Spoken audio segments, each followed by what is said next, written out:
Мир полон тревожных и странных историй.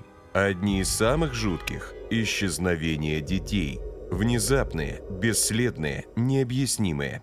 3 страны, 3 десятилетия, 3 девочки. Каждая из них была в безопасности, и каждая под присмотром родных. Но все они просто испарились, не оставив после себя ни единой зацепки. Истории Николь Морен, Мэдлин Маккан и Ребекки Ройш – это не просто глухие дела.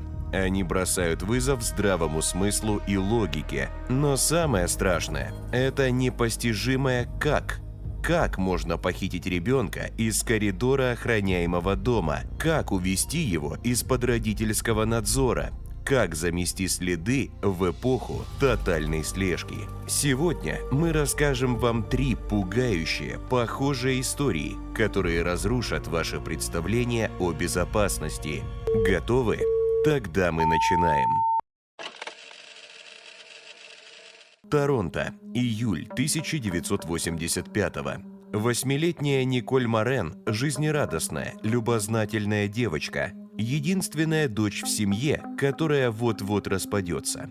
Обычный летний день, элитный жилой комплекс, безопасный двор. Николь надевает купальник, берет полотенце и выходит из квартиры к бассейну, где ее ждет подруга. С тех пор ее никто не видел. Она исчезает прямо из родного дома. Как могла пропасть девочка в месте, где все было под контролем? Николь Морен родилась 1 апреля 1977 года. Она была единственным и долгожданным ребенком в семье Арта и Жанет Морен, где уже назревал развод. Николь жила со своей матерью на 20-м этаже высотки по Вест-Молл в районе Этобико. Утром 30 июля 1985 года все шло как обычно. Примерно в 10:30 Жанет попросила дочку спуститься в вестибюль, чтобы забрать почту. Спустя несколько минут Николь принесла матери свежую прессу и письма и начала готовиться ко встрече с подружкой Дженни. Девочки договорились встретиться у открытого бассейна, который находился в задней части их жилого комплекса. Перед выходом Николь позвонила Дженни и сказала, чтобы та ждала ее в холле. Около 11 утра Морен вышла из квартиры в купальнике персикового цвета, красных туфлях и зеленой повязке на голове. В руках у нее была пластиковая сумка с оранжевым пледом и фиолетовым полотенцем. А дальше пустота. 15 минут спустя Дженни, устав ждать подругу, позвонила ее матери и спросила, почему Николь задерживается. Жанет в это время нянчилась с чужими детьми, и слова Дженни ее ничуть не насторожили. Женщина предположила, что ее дочь могла сама отправиться к бассейну и быстро забыла об этом разговоре. А зря. Жанет начала беспокоиться только к 3 часам дня. Николь так и не вернулась домой. Сначала мать в панике искала дочь сама. Может, Николь просто зашла к соседям или заблудилась на территории комплекса, но ее нигде не было. Только к 18:00 Жанет позвонила в полицию, сообщив об исчезновении дочери.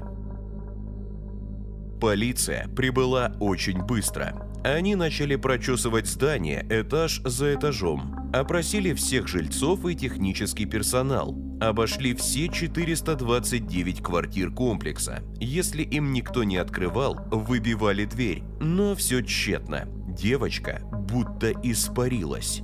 Единственной зацепкой стали показания женщины, которая уверяла, что видела Николь у лифта. Но дальше провал. Она исчезла буквально между квартирой и лифтом. И это в, казалось бы, надежном и безопасном доме с одной парадной дверью, закрытым двором, внутренним лифтом и благополучными соседями. Попасть туда незамеченным было почти невозможно. Тем не менее, никаких следов. Не только дом, но и весь район считался безопасным. Родители спокойно отпускали детей играть на территории комплекса, но только до 30 июля 1985-го.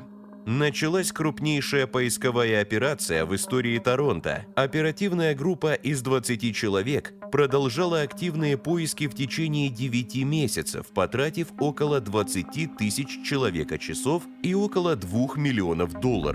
В здании была развернута целая полицейская база. Волонтеры расклеили тысячи листовок с надписью «Вы видели Николь?» и ни одной зацепки. Исчезновение дочери ненадолго воссоединило Жанет и Арта Морен. Отец нанял частных детективов, а мать консультировалась с экстрасенсами, но ничто не принесло результатов. К ноябрю 85-го полиция опросила 6 тысяч человек, включая сотни лиц, обвиняющихся в преступлениях сексуального характера, а за благополучное возвращение Николь назначили награду – $100 тысяч. К расследованию привлекли кинологов, водолазов, следователей из других регионов и более 900 жителей района. Район прочесывали по квадратам, проверяли местность возле близлежащего шоссе, канализацию, мусорные контейнеры и соседние дома, но ничего, ни свидетелей, ни улик, ни подозреваемых. На разных этапах расследования полиция и СМИ разрабатывали множество версий исчезновения Николь Морен, от шокирующих до совершенно невероятных. После исчезновения Николь полиция обыскала ее комнату и обнаружила дневник с подозрительной фразой, которую девочка написала за несколько месяцев до происшествия. «Я скоро исчезну». Эта запись породила гипотезу, что девочка могла сбежать добровольно из-за развода родителей. Но разве кто-то уходит из дома в купальнике, взяв только плед и полотенце? Арт Морен все еще верит, что его дочь жива, но ни одного подтверждения. Но что если Николь действительно до сих пор жива, но не помнит обстоятельств своего похищения и не подозревает, что она та самая разыскиваемая девочка? Расследование нередко запутывали девушки, которые в разное время обращались в полицию, называя себя Николь Морен и обвиняя собственных родителей в похищении. Все эти истории оказались сложными. Кто-то хотел внимания, кто-то страдал от психоза. Ничто не приближало к разгадке. В ходе следствия раскрылось темное прошлое семьи Морен. Подозрение пало на брата отца Николь, который в 1961-м убил их сестру Гертруду. Но алиби мужчины оказалось железным. В момент исчезновения племянницы он находился в Квебеке. След снова оборвался. Если верить показаниям одного из свидетелей, за 45 минут до исчезновения Николь в доме видели незнакомую светловолосую женщину средних лет с блокнотом в руке. Полицейские долго трудились над фотороботом, но найти незнакомку так и не удалось. Кто же она? Что делала в доме на Вест-Молл? И существовала ли она вообще? Или свидетель придумал ее, чтобы привлечь внимание? Спустя 2 дня после исчезновения Николь в лесистой местности недалеко от Этобика 11-летняя свидетельница услышала отчаянный крик маленькой девочки. Тогда ее семья вызвала полицию, но обыск ничего не дал. В 2014-м женщину начали мучить кошмары, связанные с Николь, и она решила снова заявить в полицию. Следователи вновь прочесали местность, и снова ни одной зацепки. В 1988-м 41-летний американец Лови Лиридель признался в убийстве 30 человек и похищении Николь. Полиция тщательно проверила его показания, но они ничем не подтвердились.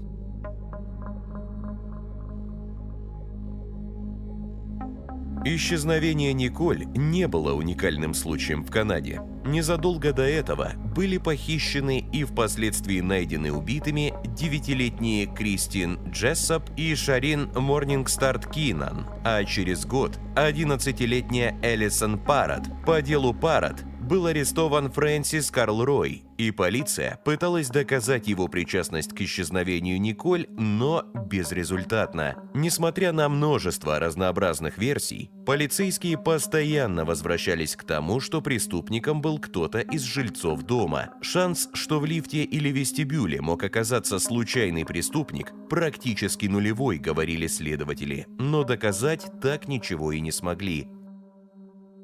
Вскоре после окончания расследования Арт Морен оставил свою прежнюю работу водителем и посвятил свою жизнь поискам дочери. Он даже основал небольшое агентство, занимающееся поисками в Канаде и США. Но спустя несколько десятилетий мужчина осознал, что вряд ли когда-нибудь увидит свою дочь. Жанет Морен умерла от сердечного приступа в 2007-м, так и не узнав, что случилось с Николь. Дело Морен переведено в разряд глухих, но полиция Торонто и организации, занимающиеся поиском пропавших людей, продолжают держать его в поле зрения общественности. С 2001-го в интернете появляются изображения повзрослевшей Николь, созданные на основе ее детских фото. Вдруг кто-то что-то заметит или вспомнит.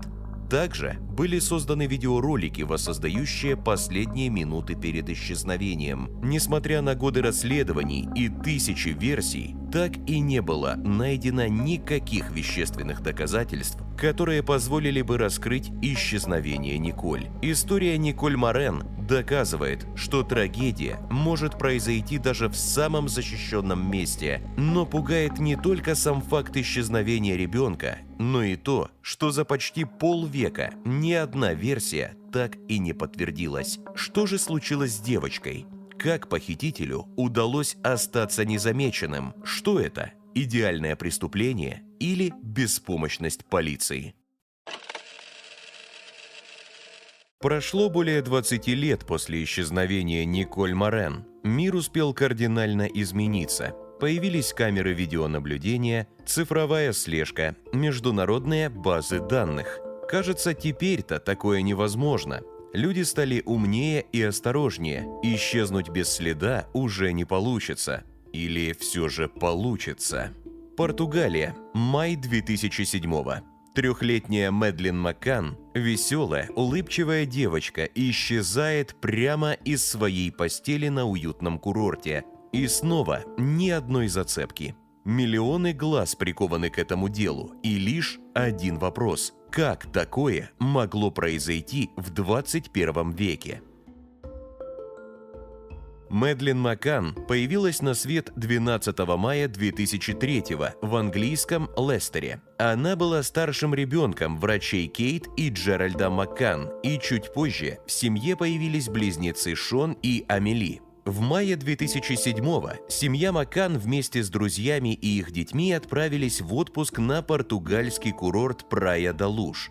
Четверг, 3 мая, был 6-м днем их недельного отдыха. Около 19:00 Макканы уложили детей спать. Комната, где спали дети, выходила на парковку. Окно было закрыто ставнями, а кровать Мэдлин стояла у противоположной стены. Примерно в 20:30 Кейт и Джеральд Маккан вместе с друзьями отправились на ужин в ресторан, расположенный всего в 50 метрах от апартаментов 5А, где остановились Макканы. Весь вечер взрослые по очереди проверяли детей. В 21:00 Джеральд заглянул в спальню. Все было на месте, но дверь, которую он оставлял приоткрытой, теперь была распахнута. Он не придал этому особого значения и прежде чем вернуться в ресторан, вернул ее в прежнее положение. Но если бы он знал, что дверь открылась не просто так. В 21:30 их друг Мэтью Олдфилд предложил выполнить проверку вместо Кейт. Он зашел в квартиру, увидел, что дверь все еще открыта, но не услышав ничего странного, ушел. Примерно в 22:00 к детям наконец отправилась мать. Дверь в спальню была снова широко открыта. Когда Кейт подошла ближе, дверь захлопнулась от сквозняка. В комнате тишина. Окно открыто, а в кровати малышки Мэдлин лишь ее игрушка. Кейт в панике выбежала на улицу, закричав: «Ее нет! Мэдлин пропала!» Начались поиски. Полиция, туристы, сотрудники отеля – все прочесывали курорт, но от девочки не было ни следа. Полиция прибыла на место в 23:10 и уже в первые часы расследования допустила много грубых ошибок. Место преступления опечатали слишком поздно. В квартире уже успело побывать не меньше 2 десятков человек. Следы похитителя были уничтожены. Игрушка Мэдлин, оставшаяся в ее кровати, не была проверена на наличие ДНК преступника.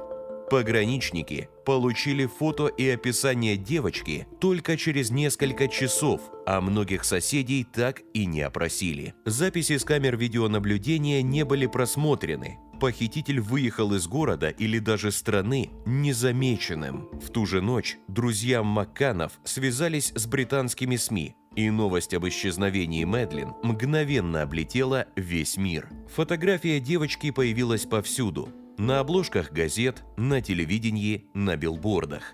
Кейт и Джеральд давали бесконечные интервью, а также создали фонд Мэдлин, собравший более 2 миллионов фунтов стерлингов. К делу подключились даже знаменитости – Папа Римский и Скотланд-Ярд, а Макканы организовали частное расследование. Но вскоре история исчезновения Мэдлин превратилась из трагедии в шоу. Вместо поддержки – шквал подозрений, осуждений и оскорбительных заголовков. Кейт Маккан обвиняли в том, что она оставила детей без присмотра, и даже в том, что она слишком спокойна для женщины, потерявшей ребенка. Журналисты и читатели решили – не плачет, значит виновна. Тем временем следователи проводили масштабные поиски на территории Прая-да-Луж. Допрашивали сотни свидетелей и потенциальных подозреваемых, но дело не продвигалось ни на шаг. Расследование растянулось на годы. Теории множились с каждым годом, от банального ограбления до тщательно спланированного убийства. Вот лишь некоторые из них.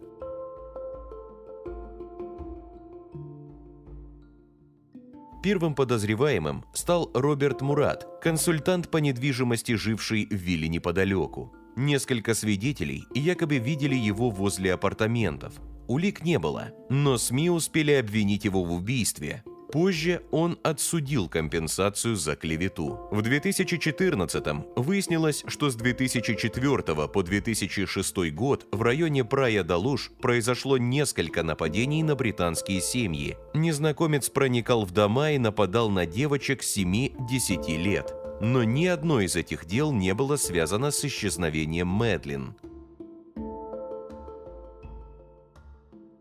Когда полиция привлекла к поискам Мэдлин специально обученных собак, те среагировали на следы крови в апартаментах 5А и в арендованной машине ее родителей. Образцы ДНК, обнаруженные в багажнике, частично совпали с ДНК Мэдлин, и Макканов объявили подозреваемыми. Британские и португальские СМИ начали публиковать разнообразные сплетни и выдвигали необоснованные обвинения, но доказательств оказалось недостаточно.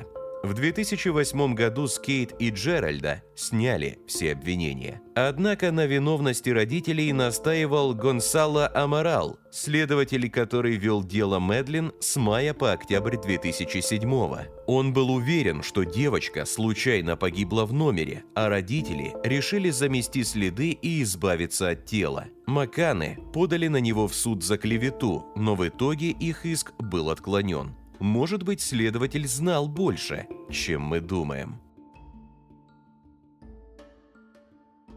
Незадолго до исчезновения Мэдлин в округе участились кражи со взломом. Свидетели говорили о странных мужчинах возле апартаментов 5А, а телефоны некоторых подозреваемых фиксировались рядом с отелем. Подозрения были, но ни одного ареста.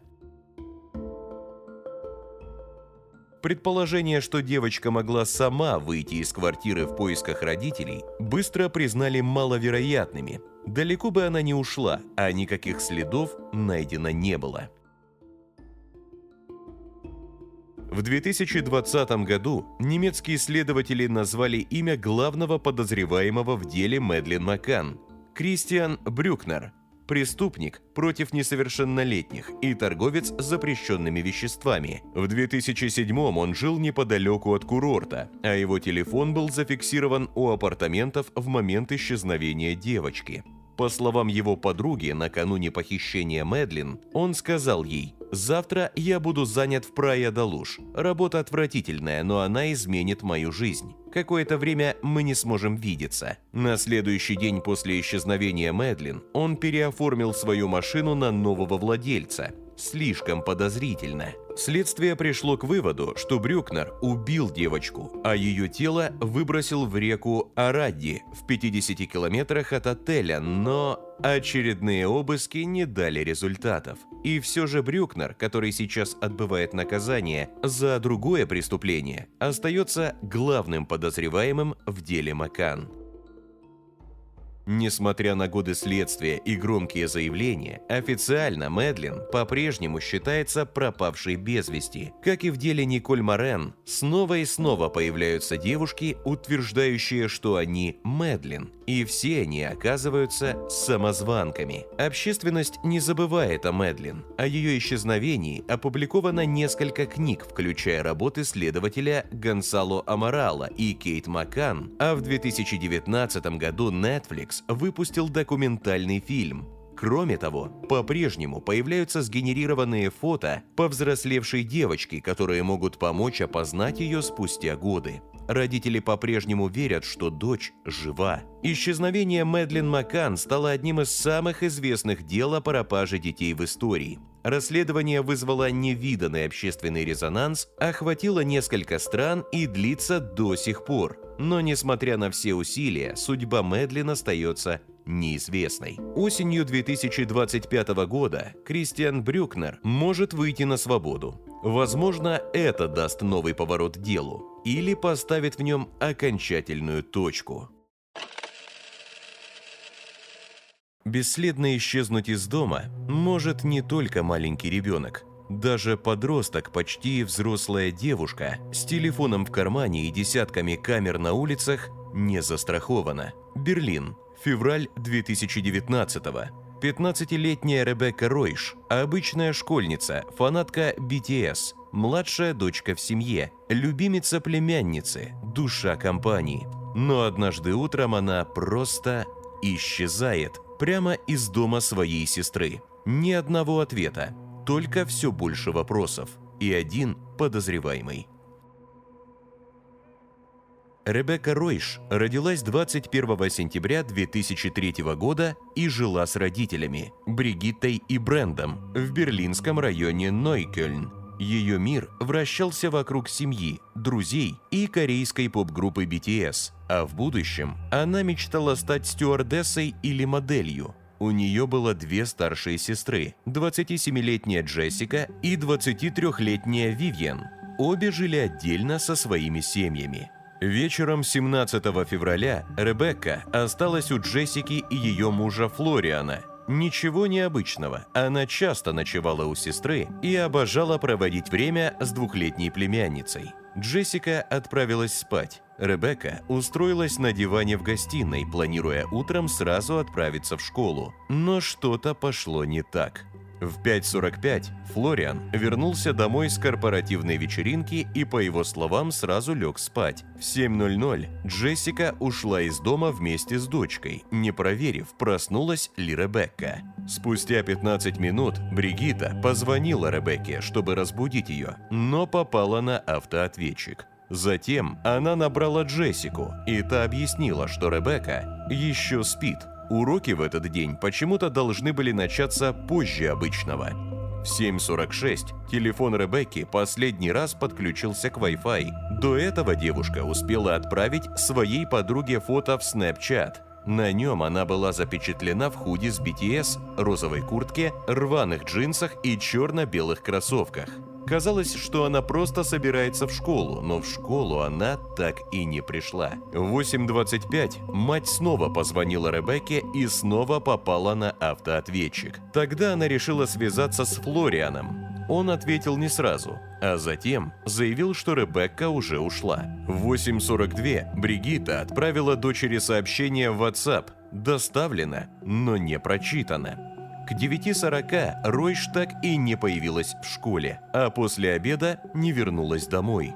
Родители начали паниковать и в тот же вечер заявили в полицию об исчезновении дочери. Пропала не только девушка, но и все, что было с ней утром. Одежда, рюкзак, кошелек, телефон, фотоаппарат и фиолетовый плед, на котором она спала в доме сестры. 21 февраля Ребекку официально объявили пропавшей без вести, а через 2 дня передали ее дело в отдел по расследованию убийств.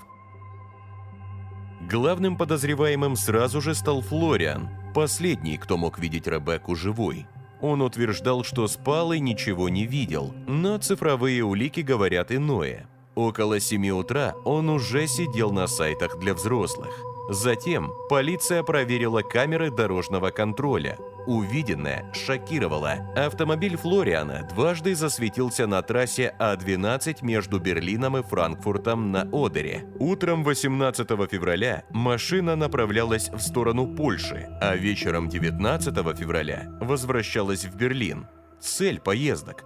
Парень молчал. Бернд Ройш что-то знал о тайных делах зятя, но объяснить подробнее отказался. Лишь заявил, что они никак не связаны с Ребеккой. СМИ начали подозревать Флориана в торговле запрещенными веществами, и его сестра это косвенно подтвердила. Более того, в багажнике машины Флориана обнаружили женские волосы и волокна пропавшего пледа. Но даже этих улик по-прежнему не было достаточно для обвинения.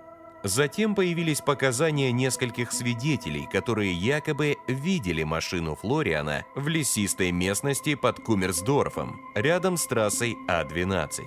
К поисковым работам привлекли более 20 сотрудников полиции, криминалистов, водолазов и кинологов. В течение месяца они обыскивали территорию площадью около 50 квадратных километров, надеясь доказать вину Флориана, но снова никаких следов.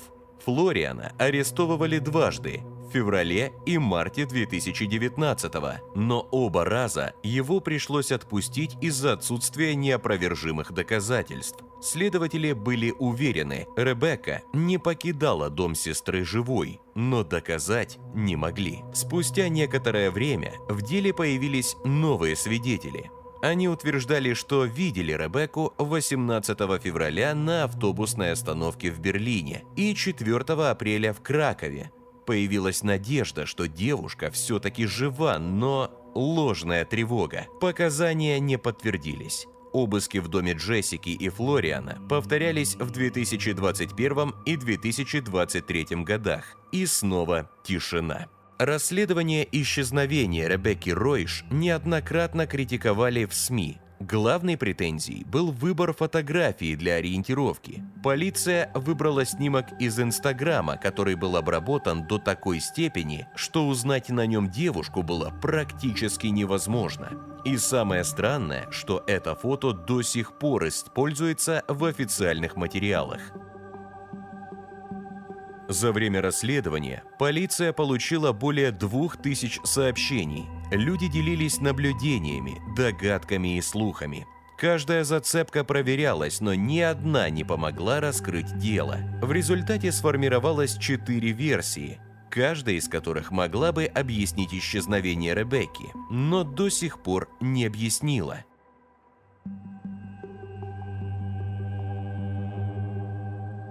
Следователи снова и снова возвращались к одной и той же точке. Флориан – последний, кто видел Ребекку живой. Он единственный подозреваемый, и именно его действия вызывают больше всего вопросов. Но несмотря на явные несостыковки в показаниях и подозрительные поездки, следствие так и не предъявило ему официального обвинения.